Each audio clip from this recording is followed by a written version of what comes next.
नमस्कार दोस्तों, आपका हमारे ऑफिशियल यूट्यूब चैनल कृष्ण ज्योति में स्वागत है। दोस्तों, जैसा कि जब नया साल प्रारंभ होता है तो वह कुछ राशियों के लिए अच्छा फल देने वाला होता है और कुछ के लिए निकृष्ट फल देने वाला होता है। जो अच्छा फल देने वाली वीडियो थी वह हमने आपको पहले दिखा दी। आज हम विचार करेंगे कि किन राशियों के लिए जो नेक्स्ट फल है, निकृष्ट फल है, वह 2024 में प्राप्त होगा। दोस्तों, आज हम 2024 के जो नेक्स्ट फल हैं उनका विचार करेंगे, क्योंकि इसमें जो आपका वर्ष प्रवेश लग्न है वह रात्रि 12 बजे वहां पर कन्या लग्न है, और इसमें से हम जो निकृष्ट ग्रह हैं, क्योंकि जो क्रूर ग्रह हैं जब ये केंद्र में विराजमान होते हैं तो उस भाव की हानि करते हैं। 3, 6, 8, 12 में यदि बैठे हों तो यह लाभकारी सिद्ध होते हैं। तो आज हम विचार करेंगे कि कौन कौन सी राशि है जिसके लिए 2024 निकृष्ट फल देने वाला है। दोस्तों, सबसे पहले आती है मिथुन राशि। मिथुन राशि के लिए यह जो नया 2024 साल है वह आपके लिए, क्योंकि जो चौथे भाव में केतु विराजमान है जो आपको भूमि का विवाद देगा। मकान यदि आप बनाना चाहते हैं तो उसमें भी विलंब होगा, वाहन से दुर्घटना की प्राप्ति होगी, और इसकी जो दृष्टि है, 5वीं दृष्टि आपके आयु भाव में होने के कारण तो जो आयु है उसके ऊपर भी किंतु परंतु होगा। यश का जो प्राप्ति है वह कम मात्रा में पाई जाएगी, और जो 7वीं दृष्टि है वह आपके कारोबार भाव में है, इसलिए जो कारोबार है उसमें भी कमी आएगी। और उसके बाद यदि हम विचार करें कि आपका यानी कि मिथुन राशि के छठे भाव में बुध और शुक्र विराजमान है जो रोग और शत्रु को बढ़ाने वाले हैं, इसलिए मिथुन राशि वालों को 2024 में अपने शरीर का विशेष ध्यान रखना होगा। उसमें जो मानसिक तनाव है वह प्राप्त हो सकता है, और साथ में जो शुक्र है वह आपको उदर विकार देगा और आपका जो संग है उसको भी कुसंगति में परिवर्तित करेगा। इसलिए जो आपका खान पान एवं आचार व्यवहार है उसके ऊपर आपको विशेष ध्यान देना होगा। श्वेत वस्तु अर्थात मैदे से बनी जो वस्तुएं हैं या श्वेत चीनी मिश्री आदि हैं उनका आपको कम मात्रा में प्रयोग करना होगा। तली हुई चीजें आपको कम खानी होगी। और उसके बाद जो 7वां घर आता है, मिथुन के 7वां घर धनु भाव आ गया, और उसमें सूर्य और मंगल विराजमान है जो आपके जीवन साथी के साथ जो झगड़ा है उसको उत्पन्न करेंगे, और जो वैमत्य है, वैचारिक वैमत्य भी हो सकता है, अथवा आपका जो व्यवहार है उससे भी असंतुष्ट आपका जो जीवन साथी है उसके कारण जो मतभेद है वह उपस्थित होंगे। फिर आता है आपका भाग्य भाव। शनि आपके भाग्य भाव को उन्नत करेगा, लेकिन शनि की दृष्टि आपके लाभ भाव में होने के कारण प्रत्येक कार्य में आपको हानि का सामना करना पड़ेगा। और उसके बाद जो इसकी 7वीं दृष्टि है वह आपके बंधु वर्ग पर है, बंधु वर्ग के विरोध का सामना करना पड़ेगा। जो 10वीं दृष्टि है वह आपके रोग और शत्रु पे है, रोग और शत्रु की वृद्धि होगी। इसलिए जो आने वाला 2024 है वह बुध के कारण जो मिथुन राशि है उसके लिए वह हानिकारक कहा जा सकता है। इसमें यदि आप सावधानी से कार्य करते हैं तो अवश्य ही यह जो समय है आपके लिए लाभकारी हो सकता है।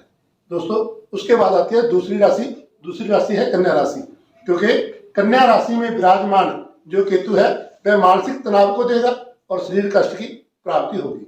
जो अपने बंधु वर्ग हैं उनसे भी आपको विरोध का सामना करना पड़ेगा। 5वीं दृष्टि से यह विद्या में विघ्न उत्पन्न करेगा, और जो संतान है उससे भी आपको झगड़े से, क्रोध से, जो व्यवहारिक मतभेद है उसका सामना करना पड़ेगा। जो 7वीं दृष्टि है वह आपके जीवन साथी की है, वहां पर बैठा विराजमान जो राहु है वह भी उत्पात को देने वाला है। केतु की पूर्ण दृष्टि आपके वैवाहिक जीवन को जो कहते हैं सुख से विहीन करती है। और उसके बाद जो इसकी 9वीं दृष्टि है वह आपके भाग्य भाव पर है जो भाग्य में अवनति लाने वाला है। फिर विचार आता है तीसरे भाव का। तीसरा भाव है साहस का। वहां पर विराजमान शुक्र और बुध आपके साहस में कमी करेंगे, और जो मित्र एवं भाई बंधु हैं उनके साथ विरोध का सामना करना पड़ेगा। और फिर आता है चौथा भाव। चौथा भाव होता है संपत्ति का। मंगल और सूर्य आपकी जो संपत्ति है उसको जो झगड़े हैं वह देने वाली है। माता को कष्ट की प्राप्ति होगी, वाहन आदि से दुर्घटना का योग बनेगा। जो मंगल है वह आपके लिए भले ही जो नया मकान प्रारंभ करवा दे, लेकिन वह सूर्य के साथ होने से आपके लिए कष्टकारी सिद्ध होगा। उसके बाद जो आता है छठा भाव, छठे भाव से जो शनि है वह आपकी विद्या और संतान में विघ्न उत्पन्न करने वाला है, रोग और शत्रु का दाता है। फिर यदि हम विचार करते हैं जीवन साथी का, जो जीवन साथी सप्तमेश है वह आपके 8वें भाव में होने से जो जीवन साथी है उससे भी आपको कष्ट की प्राप्ति होगी। दोस्तों फिर आता है आपका भाग्य। भाग्येश आपके 3रे भाव में होने से जो पूर्ण दृष्टि है वह भाग्य भाव पर होने से भाग्य का कुछ साथ मिलेगा, लेकिन जो दशमेश है वह भी इसके साथ होने से 9वां और 10वें घर का स्वामी जब कहीं पर विराजमान होता है तो वहां पर वह उन्नति को देने वाले होते हैं। आपका जो कारोबार है वह तो अच्छा रहेगा। जो लाभेश है वह आपके व्यय भाव में होने से जो आमदन है उससे खर्च अधिक होगा। यात्राएं आपके लिए मानसिक तनाव को देने वाली है। दोस्तों इस प्रकार यदि हम कन्या राशि के बारे में बोले तो वह भी सामान्य से ज्यादा निकृष्ट कही गई है। इसके बाद आती है धनु राशि। दोस्तों धनु राशि में विराजमान सूर्य और मंगल आपको क्रोधी देते हैं, रक्त विकार देते हैं, गुस्सा अधिक आएगा। इसके कारण जो शारीरिक कष्ट है वह उसकी प्राप्ति होगी और रक्त विकार के कारण जो वाहन दुर्घटना है उसका भी आपको शिकार होना पड़ सकता है, अथवा रक्त की कमी, अनीमिया आदि जो रोग हैं वह हो सकते हैं। और इसके बाद यदि हम यहाँ से दूसरे भाव का बंधु वर्ग का विचार करें तो बंधु वर्ग का सहयोग आपको भरपूर मात्रा में प्राप्त होगा। यदि हम चौथे भाव का विचार करते हैं तो चौथे भाव का स्वामी आपके 5वें भाव में है, इसलिए सुख समृद्धि को देने वाला है।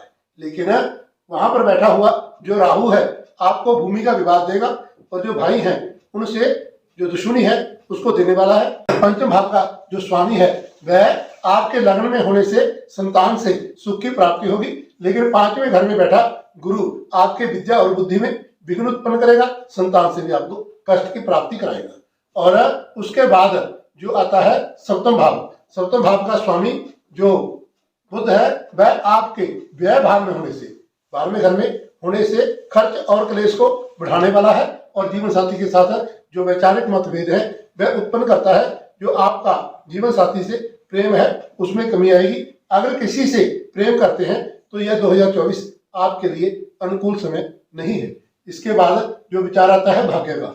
अष्टमेश चंद्रमा आपके भाग्य भाव में होने से भाग्य में अवनति रहता है, चिंताएं अधिक देगी, मानसिक तनाव रहेगा। जो समाज है उसके भी विरोध का सामना करना पड़ेगा। और जो 10वां भाव आता है, 10वां भाव है हमारे कारोबार का। तो धनु राशि के लिए जो 2024 है वह कारोबार में कमी लाने वाला है। पिता को कष्ट की प्राप्ति होगी। यदि आप किसी से हिस्सेदारी में काम करते हैं तो उसमें भी नुकसान के योग हैं। व्यय भाव में बैठे हुए शुक्र और बुध आपके लिए खर्च को बढ़ाने वाले हैं, जिसके कारण जो कारोबार है वह भी आपका प्रभावित होगा और लाभ में कमी आएगी। दोस्तों इसके बाद आती है मीन राशि।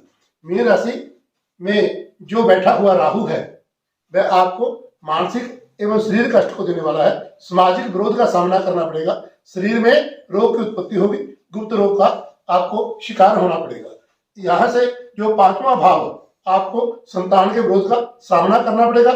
जो इसकी 7वीं दृष्टि है वह आपके जीवन साथी के भाव पर होने से जो जीवन साथी से वैमत्य मतभेद होने की संभावना है। और इसके बाद जो 9वीं दृष्टि है वह आपके भाग्य भाव पर है, इसलिए भाग्य को अवनति की ओर लेकर के जाएगा।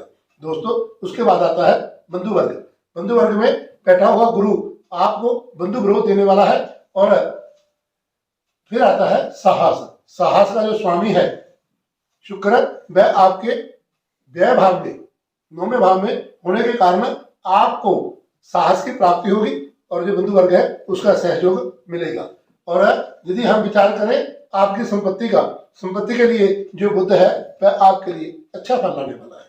संपत्ति में लाभ होगा, माता को सुख की प्राप्ति होगी। यदि हम विद्या का विचार करते हैं तो पंचमेश्वर आपके छठे भाव में होने से विद्या और बुद्धि में विकार उत्पन्न करेगा, चिंताएं अधिक होंगी और जिसके कारण आपको जो परीक्षा है उसमें भी कम अंकों से उत्तीर्ण होना पड़ेगा और साथ में जो यदि संतान का आपको विरोध का जो सामना है वह करना पड़ेगा। फिर आता है आपका सप्तम भाव। सप्तम भाव पत्नी का कहा गया है, जीवन साथी का कहा गया है। उसमें बैठा हुआ केतु आपको जीवन साथी के साथ जो मतभेद है वह उजागर होंगे और जो वैवाहिक जीवन है उसमें कुछ कमी आएगी। फिर आता है भाग्य। भाग्य घर में बैठा हुआ, भाग्य आपके 10वें भाव में है, इसलिए भाग्य उत्तम रहेगा। कारोबार में जो उत्तमता है वह पाई जाएगी और जो भाग्य में बैठे हुए बुध और शुक्र है वह आपको मान सम्मान की प्राप्ति करवाएंगे। दोस्तों, आपका जो 10वें भाव में मंगल और सूर्य का बैठना वह कारोबार में उन्नति देता है, लेकिन आपको वहां पर भी जो क्रोध है उस पर अंकुश लगाना होगा। क्रोध के कारण, गुस्से के कारण आप अपना जो कारोबार है उसमें विघ्न उत्पन्न करेंगे। और जो व्यय है, व्यय घर का स्वामी शनि अपनी राशि का होने से आपके खर्च में वृद्धि करेगा, लेकिन जो यात्राएं हैं उससे सुख की प्राप्ति होगी। इसलिए दोस्तों, यदि हम संक्षेप में कहें तो मिथुन, कन्या, धनु और मीन, ये 4 राशियों के लिए आने वाला 2024 कुछ समस्याओं को लाने वाला है। इसके उपचार के लिए यदि आप अपना जीवन सुखमय यापन करना चाहते हैं तो आपको इसके कुछ सावधानियां एवं उपाय करने होंगे।